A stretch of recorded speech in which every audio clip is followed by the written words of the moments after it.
Ever since the Lakers got Anthony Davis, they've been on the quest to find their third star, and even with good contributing role players on the free agency market, they've just never been able to hit their first targets. There are a few reasons for this, and the biggest one would be called the LeBron effect. If you're unfamiliar with the LeBron effect, it's essentially turning role players who are known for creating their own shots and basically making them spot-up shooters. And this has been happening since he was in the second stint in Cleveland, where there were certain players that played way worse with LeBron only 1 year after or before joining him. And the counter argument to this would be that it's okay since LeBron won them championships. However, at this point in LeBron's career, it's just getting out of the play-in tournament and past the first round is not even a guarantee, even with a top 10 player in Anthony Davis. Here's a few players from the past season alone that played better just 1 year before or after LeBron. And as you can see, there's a slight role difference obviously with LeBron and Anthony Davis rightfully getting the most touches. However, it does not excuse the huge disparity in the points per game and the efficiency. While LeBron is one of the greatest passers of all time, personally, I have him around the 4 through 7 range. It just seems like these players cannot just adjust to LeBron's play style. But on the other side, I'm not going to say that this is a losing formula, because for the past 20 years, LeBron has 4 rings, which is the most. And at this stage in his career, it just seems that they need LeBron to play a little bit more off ball and bring in a real secondary ball handler that isn't D'Angelo Russell. And that is what this video is about, why the Lakers aren't able to find that missing piece. Another main reason for this is the lack of chemistry. So from their coaches to their core, you can hope that they can keep some of these guys for at least 2 to 3 years, but that just isn't the case at all. After the Lakers won the championship in 2020, the whole entire team just 2 seasons later, including the coach, is gone, and that's just not a contending formula. You can see with the last 3 championships, the Nuggets and Warriors both kept their same core, while Boston really only added 2 more pieces. And I honestly believe that the Lakers should have ran it back with the same team in 2021, and they should have never traded for Westbrook, obviously, at this point. And running back with the core of Alex Caruso, KCP, LeBron, Anthony Davis, and JaVale McGee, they would have at least made the playoffs in 2022. The next reason I want to talk about is the Lakers culture. So for the coaches, you really get most of the blame if the team does bad, and you get no credit for the success. So for example, in 2023, when the Lakers made the Western Conference Finals, Darvin Ham got no credit for outplaying Steve Kerr, who is statistically one of the greatest coaches of all time by wins. And Darvin Ham had Lonnie Walker unexpectedly go at Steph Curry in some stretches, and he came out on top. I think this is the main reason why the Lakers just couldn't find a coach and had to settle with JJ Redick, who no doubt had a good career, but he doesn't have any coaching experience even at the college level.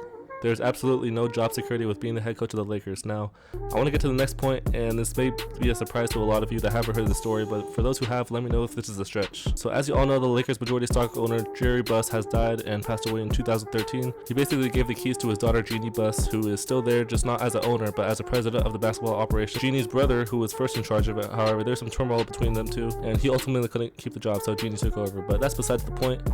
The late great Jerry West is still a Lakers legend, and he has multiple championships as a player, and he took over as the GM in 1982, and he won 2 championships in 3 years. And at that point, Jerry West has literally given everything to this franchise. I mean, he's literally the logo.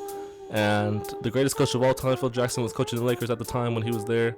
And Jeanie Buss thought it would be a good idea to have a relationship with Phil Jackson. Now, if you don't know anything about business, it's that you never want to mix business with personal pleasure. And if you don't know where the story is going, then you can use this as an example. So Jerry West did not approve of this relationship, rightfully so in my opinion. And Jerry West had to leave the franchise in 2000 because he could not, quote unquote, win the power struggle with Phil on that. He was also basically banished and ripped from his season tickets. And Jerry West even tried to come back to the team in 2018, but he was denied. Once again, this is a consequence that could happen if you mix business with personal life. And even leading up to his passing this year, RIP, there was no amends made between Jerry West and the Lakers, despite all that he has given them. Now, do you think any current player would want to deal with somebody like that as their owner? And hear me out on this next part. The last reason why nobody wants to go to the Lakers is the spotlight. No, I'm not talking about the spotlight as the lights being too bright to perform, but I'm talking about the backlash you get if you make a bad play at the cost of the Lakers win. You can argue that this is more LeBron fans than anything, because obviously LeBron has the biggest fan base, he's the face of the NBA, which means that he also has the worst fans in the NBA. And mix that with some of the Lakers' history of violence among other fan bases, you'll see why nobody wants to go here. Some of these fans take it further than basketball, and now let me introduce you to a player named Danny Green. Danny Green missed a shot in 2020 Game 5 in the finals, and let me tell you, the way Lakers/LeBron fans reacted to that was way too far. I have no idea till this day why it went this way, but it got to the point where Danny Green's wife was getting death threats. And yes, Danny Green's wife, that means Laker fans were going to Danny's page, searching for his wife, and messaging on other platforms. They also did this to Westbrook's wife, and I'm not going to be talking about the slurs that were hurled at him during home games, but keep in mind, but trust me, I'm 100% confident that if Klay Thompson went there and he had an 0-10 game in the playing game, then he will have people saying things to him in real life every time he will go outside. That is going to be the end of the video, though. Let me know if you guys think that these were valid reasons why nobody wants to go to the Lakers, even the coaches. I mean, it is still somewhat early in the offseason, but Lakers have done nothing but re-sign LeBron to the max, and of course the infamous signing Bronny to a guaranteed non-two-way contract. But let me know what you guys think of the video, comment down below, subscribe if you're new, peace out.